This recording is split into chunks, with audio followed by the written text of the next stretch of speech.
Welcome to Empowered, Mind Body Inspiration. The mind is the map to wholeness, wellness, health. The heart is the key to genius and inspiration. Join me and my guests as we explore how to release and rewire into who you truly are, unique, whole, and empowered. Please like, share, and subscribe. Spiral up, spiral out.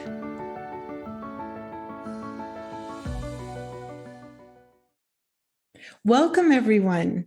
Today we have Adelle Stewart, author of Nowhere But Down, executive director and entrepreneur. Adelle is a certified life and business coach, putting these skills to work every day, encouraging everyone around her to live their best life. Welcome, Adelle. Thank you so much for having me. I am excited to be here.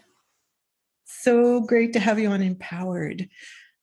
Adelle, in contemplating where we would start, I just wanted to talk a little bit more about this book, which is really incredible. The book is called Nowhere But Down, a story from tragedy to triumph. One woman's tell-all about the secret of the Journey to Life Summit. An incredible story you share, mental abuse and trauma to the diagnosis you have cancer at 37. Returning to an empty home after diagnosis because it was during a pandemic. And then the quiet and the solitude that allowed you some amazing realizations that healing can be 20% physical, but 80% mental. Let's just start there, wherever feels comfortable, and then we'll go into the history a bit and then the amazing conclusions that you have come to. Absolutely. So, yeah, it was the start of the global pandemic that we all know as COVID that happened in March. I had just returned home from what I call my solo in SoCal trip. I travel alone there, and I have for the last 8 years. Where I hike out of my family's property down there in Palm Springs and sit by the pool, and that's my kind of annual recharge. So I had another amazing trip and returned just literally days before the world began shutting down in 2020. And I came home and the world kind of shut down, and I started having some incredibly concerning symptoms and health issues that started to come up. And I just, as much as I wanted to ignore it, I think that we are all, or a lot of people I know, kind of don't want to know. Ignorance is bliss. But my symptoms had gotten to the point where they were unignorable and actually quite concerning. And so I went to my physician, and my family physician, whom I trusted for many years, and she said and saw nothing. She was going to refer me to a specialist. And my symptoms were so concerned. I didn't feel heard when I did see her. So she said, well, call me in a couple of days if it gets any worse. And I left the clinic, put a note in my calendar, and that I was going to call her in a few days and just tell her that it was worse, even if I had to lie. So I did that and was referred to a specialist, and saw me I literally had 40 minutes notice to get to the appointment. I live out of town on a farm, but I packed up my things and went to the city, and was literally told on the table that day by the specialist, she's like, I'll send this for sure for a biopsy, but I wouldn't say this if I wasn't completely sure that you have cancer. Wow. And it was a cervical cancer? It was, yes. So horrifying to be told such a thing, isn't it? It was like literally paralyzing. I don't remember driving to my parents' house. I don't remember driving home, any of those things. I felt numb. Yeah. And I remember you talking in the book about spending, the first time with another being, allowing them to carry you, and that was your horse ticket at that time. It was. Just tell us about that experience. Yeah, so I have been a very independent person for many years now, and kind of to the point that I realized that I really wasn't letting people in. So after being diagnosed with cancer, I don't think you can be diagnosed with cancer without having the thought of, will I die, cross your mind.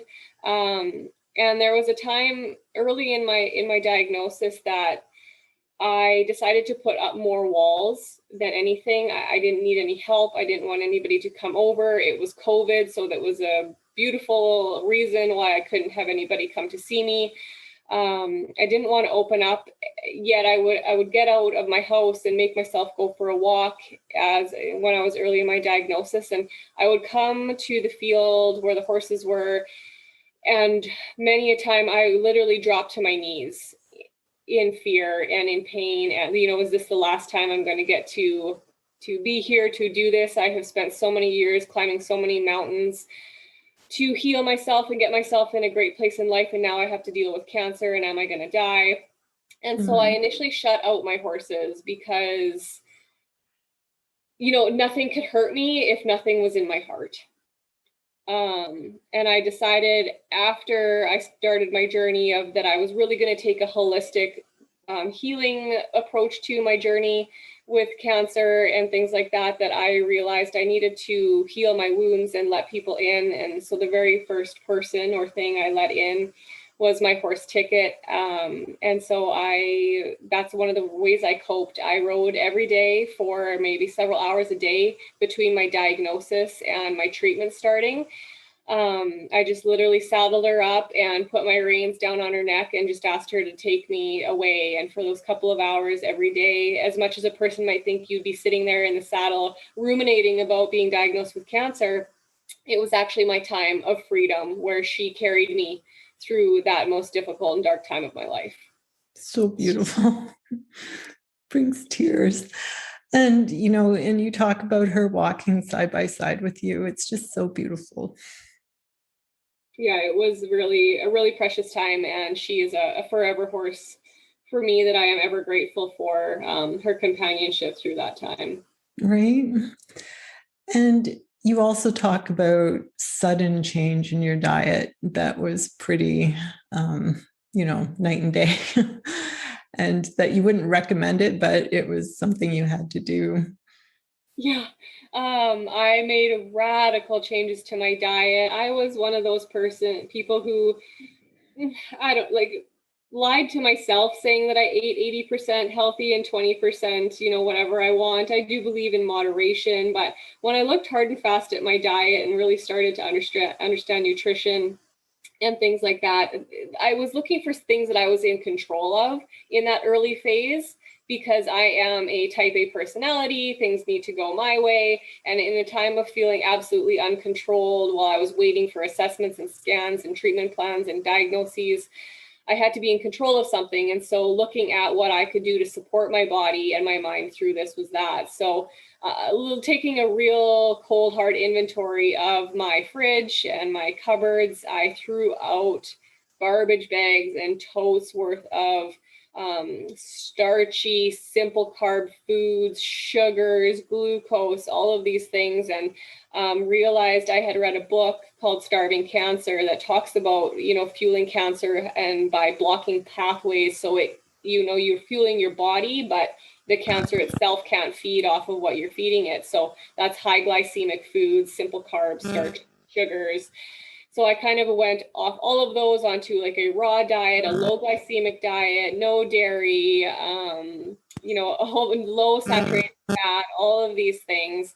And I felt like crap. I felt great, but my body was incredibly bloated. I was going through an extreme detox with going through changes that fast. It was literally night and day. I came home, had a long laundry list of supplements I was taking from my naturopath, threw out everything that had sugars or high starchy carbs in it, and started fresh, and lived with like a basketball in my stomach for the first about 3 months until my body got used to it. So when I say I don't recommend it, I do recommend it, but on a long term, change one thing, two things, three things, let your body acclimatize to it. But it's now still a diet that I follow really quite religiously and have never felt better in my life.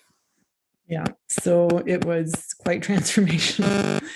And which, I good for you, because it is, it is 80% mind, 20% body, but we really have to look after both. Like there's no way around that. Yeah, I mean, our brain is an organ, right? So our mind, we have to feed it as well, both food and positive thoughts. It almost needs it more than anything. Yeah. So where did that realization come that you really needed to heal your past in order to truly heal? Um, so I've always been very, not always, but since my early 20s, very spiritual. So not so much religious, but extremely spiritual. I really believe in like energy work and things like that. So have always followed the works of those types of people, whether it's Gabby Bernstein or Lynn Grabhorn, kind of The Secret, Rhonda Byrne, and Louise Hay was one of those people as well. So as I started looking for coping mechanisms, looking for how to get my mind right for meditations, and I was specifically looking for meditations like for cancer, and Louise Hay has one. And so I downloaded it as fast as I could and started listening to it, learned that she too had cervical cancer. So it was not lost on me that I had stumbled upon this recording for a reason. And so the first time I started listening to her meditation, she recommended listening to it daily. And she talked about, meeting your inner child and meeting your parents' inner child and healing your past. And at first I shut off from it. I was like, well, that's not me. I'm fine. I have come from the depth of, really bad places, and I've healed all that. So that part's not for me. What else is it? But I stayed committed to it, and I listened to it every day, over and over and over and over. And each time I started being like, oh my God, maybe I didn't heal that. Oh my God, I didn't even address that, and I didn't see how this attached to that, and finally opened up to the fact that I had become really independent, but so fiercely so, and through an unhealthy way, that I really needed to go back and open up about some of the things that had happened in my past and actually heal them, instead of just forgiving people. Forgiving myself ended up being a big part of it as well. Yeah. Right. And I think we all shut off the major traumas from our childhood and the big things and count them as looked after if we've moved beyond them, but they remain in the unconscious, which is really profoundly powerful in how it affects our daily living and our way of thinking. And so, yeah, you coming to this realization was probably huge. And you really share that so beautifully in your book. Thank you. Yeah, after I started to look and bring all of the pieces together, I had dealt with them singularly, but not as, those repeated lessons we get in our life. That, really, we get them until we get knocked over the head, or, they literally kill us with, something like an illness. I believe that if I didn't heal the trauma of my past, that the cancer would, be the kind of my demise. And after I really decided to lean into all of that, it was honestly no surprise to me that cervical cancer was the type of cancer that I got. It was an absolute no-brainer. Like, this makes complete sense, and now it's mine to fix. Right. And why did it make sense for you? So yeah, there's not sure where we want to start, but I guess the beginning would be when I was sexually assaulted, as I don't even remember how old I was, 5, 6, 7 years old. I didn't even know that inappropriate touching like that was wrong until we watched a video about it in school, in grade school, that was literally probably 2 years or more after it had happened. And when we saw it on TV, I then confessed to a friend in the reading nook of our classroom that had happened to me for the first time.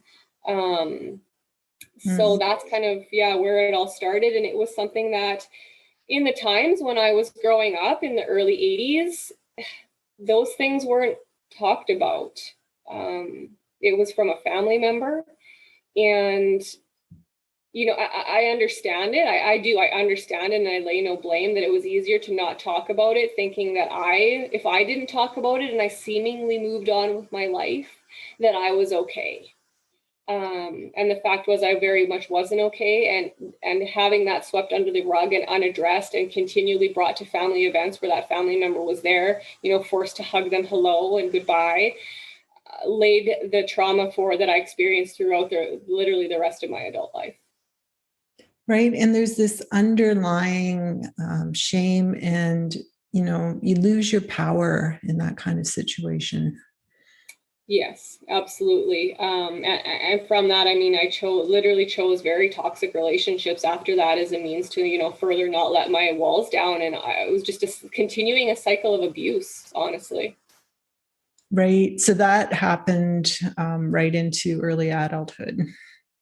Yes. Yeah. I did have one incredibly amazing relationship where I first realized the trauma that my sexual assault as a child that I had subconsciously carried on. And that was my fear of intimacy and my fear of being vulnerable as a woman in an intimate relationship where, I would playfully push him away or kind of be a tease. And he finally called me out on it and I was like, well, I thought I was being flirty. And he's like, you're hurting my feelings. And in that heat of that moment, when it happened, I admitted to him, the first person that I admitted it to since I was in grade 3, because it was not talked about after the day that it was talked about, poured out to him my feelings and what had happened. And from there, we were able to develop a much more comfortable, intimate relationship because he was able to support me through those feelings of fear in those intimate relationships. And, I might have been able to heal back then if it hadn't been for the fact that he then passed away in a tragic accident and left my life. Which would be shocking as well. Thank you so much for sharing, Adele. But there's so many that you're helping just by sharing from the heart. And it's such courage and such a story. Thank you so much. Thank you. Yeah. And so there was still, after that, you went back into a bit more of a pattern, didn't you? And probably from the shock of losing him as well. Yes. Yeah, it was the shock. I mean, in a mutual grief, I fell in, what do you call it? Love, lust. It was not love. Into a messy relationship with his best friend, where we thought, our mutual grief weighed through the relationship. We thought we were connecting through his death. We had not enjoyed each other's company when I was dating his best friend. But, from there, I made those terrible choices that my dad had to bail me out of financially with the home that we had bought together, all of these types of things, but that was really the little blip on the radar that led up to me meeting my ex-husband, which was, again, somebody from my past that I, wanted to rescue. I don't know if that's a woman's nurture, to fix somebody, and allowed him to sweep me off my feet and shower me with gifts and love and attention, right up until the fact that he put a ring on my finger, and then I became a possession. And what I see now, but I did not see then, I did not see until I wrote parts of my book, the narcissistic gaslighting, mental and emotional abuse that I suffered in the 4 years of that relationship, and the permanent damage it could have caused me. It is not permanent, but was an extremely devastating part of my life that I only left through his infidelity. Otherwise, I honestly am not sure if I ever would have had the courage to leave if I didn't have that glaringly obvious reason to do something and take my power back. Right. And so this whole journey has been about taking your power back. I mean, even you write in your book about the diagnosis and the choice in offered medical care. And, you consciously made a choice to walk the middle path. But you talk about taking your power back throughout all of that. yeah, it was a big underlying thing for me. At one point through it all, I kind of swung too far and like took too much of my power back and became a bit of a, what I had not appreciated from my ex-husband. I brought forward into like a next relationship, but taking my power back. And then that's kind of what, when I was presented my options of cancer treatment and things like that, which I didn't feel were options. I felt I was being told. There was a board of doctors sitting behind a closed door that then came to me and brought out two representatives from that meeting, that caucus of physicians, and telling me like, here are your only two choices, when I knew that there were dozens more that would be available to me that were not being offered. Right. And because of all the extra reading you had done, you knew that to do some extra things as well, didn't you? Yeah, absolutely. I had had a brush with a query multiple sclerosis diagnosis in my early 30s that ended up being a blood parasite that was found and treated by a naturopath. So I had been on a complementary healthcare protocol for about the last 8 years before my cancer diagnosis. So honestly, my first call after that day in the doctor's office was to my friend who is a naturopath clinic owner, and left with a major list of supplements, and that I'm still on different protocols to this day, but always been a major proponent of combining the therapies that are available to us. Right. And so now tell us how you healed this mental emotional trauma, because that was an ongoing process, Yeah. and it's the harder one, really. It really is. And I think, how the short answer of how is my book. Yeah. I knew that I was going to write my book. I thought it would be more about like the cancer and the lack of options of treatment. And I mean, that ended up being a small portion, just like 2 or 3 of 30 chapters about the cancer. Because as I started writing, I wrote my book in 75 days. So the entire first draft was written in 75 days, and going through your entire life from 6 to 37 in 75 days is a shockingly eye-opening procedure. Yeah. And that is really how I was able to tie it all together, to see my part and responsibility in some positive aspects of my life that I burned down to the ground because of my trauma and the baggage that I carried forward, harboring, this kind of, I don't know what to call it, but like these ill feelings, towards my family. And I don't have any ill feel. I really understand that it was the time and the place um, of the times that you just didn't talk about things like that. So like forgiving and taking a responsibility of pushing my mother away when I did at a time blame her for not being the mom that I wanted. I realized that I really took, I made a mistake, not saying something. However, I then took a lot of responsibility for keeping her away and not letting her protect me in any other way. So those types of realities within my familial circle, and then outwardly things that I'm still fumbling through and still healing from, with that fierce independence, letting somebody or letting love in my life, one day in the future is still something that I am healing, but I'm actively working on it. And I know that I will get there.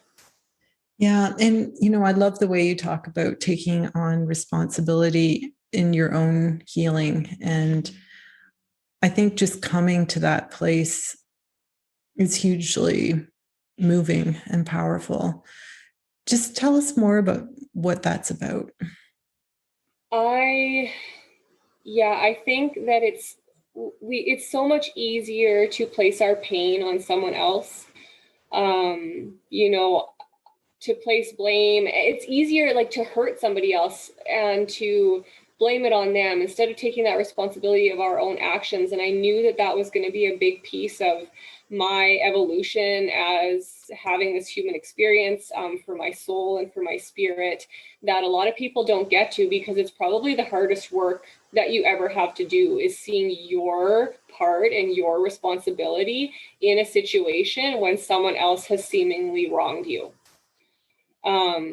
so whether that comes from not pushing forward as a 7-year-old, like that, that I was assaulted, or leaving my husband when I should have never married him in the first place, ignoring my intuition, all of those types of things. So, you can call it a responsibility, or you can also call it a listening to your intuition, because they were there during all of those times, nagging me to yell out or to leave or to talk to somebody, and that shame that we feel because of it. And so I think we need to take responsibility, and decrease the stigmatism towards that shame, so we can take active responsibility. And really, that's how we make change in our lives, is to see our part in it and become so much more at peace with other people. I used to have the hottest temper of anybody that I know. I worked on it over the years, but only in this last year, nothing can phase me anymore. And I, maybe not nothing, but like my ability to cope with my responsibility towards stimulus that is outside of my own body is monumental. Nobody can control how I react but me. And so no situation can hurt me unless I let it. Beautiful. And a component of going back and just loving that child and the person that walked through all of that, all those difficult situations, that must have been part of it too. Yeah, it really, really was. Meeting my inner child, giving her a voice, and to my own way of kind of giving that back is I'm not a human mom, and now I can't have children because of my cancer treatment. I had never wanted my own. I think that was a trauma response in itself, to not want to carry on pain to other children, because now I really look forward and hope that I have the opportunity to positively influence the lives of our youth. But even to how I pay attention to my own animals. For experience, I got a corgi, a little puppy, during COVID. So I got a COVID dog. And, when we're busy, I see myself how easily, and where a lot of parents could be like, well, not now, not now. And every time that she asks me for attention, I look at that differently, where she's needing something from me. So I turn around and I say, you're safe and I love you. And that's kind of actually what I also say to my inner child. And I feel like when I'm talking to her in those moments of need, that I'm talking to my own inner child, saying, you're safe and I love you. And I'm here for you, no matter if I have to stop what I'm doing as an adult, as I'm trying to adult through life and pay our bills. You're safe and I love you. So beautiful, Adele. And just tell us a little bit about, you must have connected to horses through all this, and they to you. What lessons came forth at that time? You told us about Ticket, but anything else? Yeah, I mean, so many horses have given me so many lessons in my life. And I ended up actually getting a new horse, pony, in September, so shortly after my diagnosis. And she's been teaching me they each have very different personalities. I have 5 different horses and 3 donkeys, actually, and they all mirror a different part of me. So I have a horse that mirrors the mother, nurturing part of me. And Ticket was my rock, like my supporter, literally carrying me through what I felt was the valley of death. And then Zeffie, who I most recently got, and her tenacity and bravery and boldness, I see a lot of myself in as well. So I try to look at, anytime my horses, give me a message or something to work with, I feel it as a mirror.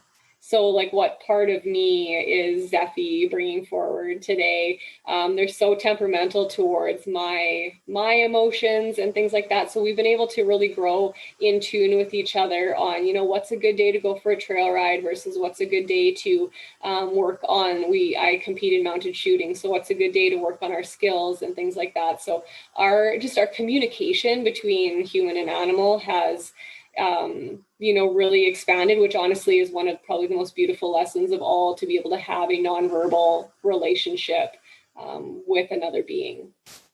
Right. I have horses too. And it's more through the heart, isn't it?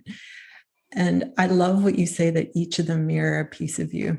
I find that in every patient. And I didn't put it together with horses, though. That is just an incredible way of seeing it. Yeah, Love it. So, you know, another part I loved is when you talked about how you were going to rewrite your story and rewrite your obituary at age 80. Tell us about that. Yeah. So my journey with cancer, um, was never, yeah, I laid in bed for a couple of days saying, like, should I write my will?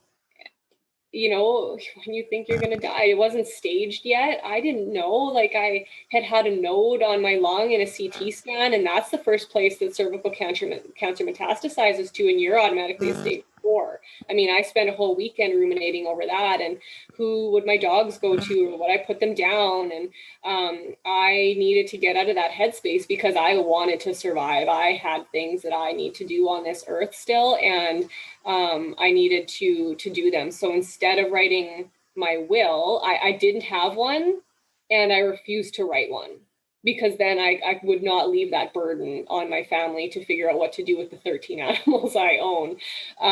So instead, I wrote my obituary, and that's what I decided to believe in, an obituary where I die in many, many years from now, having lived a long and happy and prosperous life. And so focusing on that, writing it and rewriting it, and you know, looking at all of the things that I wanted to accomplish, have literally since then, and since writing my book and that, you know, mock obituary, I'm well on my way subconsciously to actually completing a lot of the things that I said that I was going to when I wrote it. Isn't it? It's just incredibly powerful. And I love the way you made friends with your cancer too, calling her Rhonda. That's like turning it, you know, turning the way you looked at it around. Yeah, I never resonated with the words like F cancer or fight it or you're a fighter, because it was my own body. I had created this within my body, I do believe. It doesn't resonate with everybody, and that's fine. It was my journey, that I created the opportunity for cancer, for those negative cells to conglomerate and grow, and cause the illness that is cancer and a tumor. But I wanted to take responsibility for that, and I didn't want to fight myself. It didn't make any sense. I had created that cancer, allowed it to become in my body. So fighting my own self didn't make sense to me. So I decided to love her out of me. And I named her Rhonda. And I, you know, had conversations with her when I did go through one dose of micro chemo, which I then quit and continued a naturopath after it made me so sick. But, you know, I told her when I was sitting there, I was like, hey, Rhonda, we're at a party and everybody's here is getting served drinks. You have two opportunities to choose the one with poison or to choose the one with the life of the party. You can stay here if you want to turn your life around and your cells around, but if not, everybody's going to get knocked out and swept out of here by the radiation. So just want to let you know that, but I love you and we'll catch you on the flip side. So beautiful. Like just incredible, right? So you were saying to her, hey, if you continue, we both have to die here. So let's just switch this up. Yeah, I was like, you know, you either turn things around and, like, you know, turn your bad cells back into good cells, and my body, you can be reabsorbed by my body, and if you don't, we're going to expel you, because if you don't turn around, we will both die. So here's your options, and I'm going to work really hard for the one that has us surviving for a long time to come. Right? So beautiful. And then you talk about how you changed your perspective on the summit to choosing to live in the valley. I love that. Yeah, that was my favorite part. That's my favorite paragraph in the book. I thought that I had made it before cancer. I was 37 years old. I was running my own business. I was consulting. I was living my life like with my horses on a beautiful acreage. I had left my abusive marriage and forgave him. I had lost not one, but two loves of my life. And I had made it. I had survived childhood sexual assault and made it. And I figured that I was literally had made it, and I was living on the peak. And after my diagnosis with cancer, I realized that the mountain isn't where we're supposed to live. So the mountain is our lessons. And as a hiker myself, I'm an avid hiker, not a mountain climber, but I am a hiker. But a mountaineer never stays on the top of the mountain. Mhm. It is brazen and dangerous and uninhabitable. And we learn our lessons at the top of the mountain. And going back down to the other side is now what I see as the reward. Around the flora and the fauna and the life that exists at the valley is, not to say I will have more mountains to climb, no doubt about it, but my goal isn't to stay there anymore. Yeah, and to realize the beauty of the valley. It's so much more peaceful. It And is. It's really, now I see it as the destination. The peaks, the tops of the mountains, are going to be actually harsh lessons that I will continue to learn in my life. And I really look forward to spending more time, hopefully, in those valleys. so beautiful. Thank you so much. Is there anything else that is just in your heart to share? I wrote my book. For one, it was extremely healing for me. I do feel if I hadn't wrote my book that I would not be where I am, which is no evidence of disease currently, and how I plan to stay. But I more so want to inspire other people to take control of their life and their health, and to quit the shame. To be, if I have to stand up and share my story, for the amount of people that have come back to me and said, like, I was assaulted by a family member too, or I am in an abusive marriage, or any of those things, that they stay so quietly within them. And I really want to encourage people that I wrote my book to show that you have the power to live your best life without almost dying first. And I really want, my goal for my book is to be a messenger of that. So whether it's somebody who has had cancer or some other sort of critical illness, to take control of your life before that life takes control of you. And to those who are healthy, saying, well, oh gosh, I used to be that person who said, wow, she's too young to have cancer. Oh, that's so sad. And I would go about filling my face with candies and chips and like not going to therapy. But to help like, we all have trauma, and it's okay to have it and to talk about it. And my goal and my message from my book is to hopefully encourage other people to take control of their life before something else does that they don't have control over.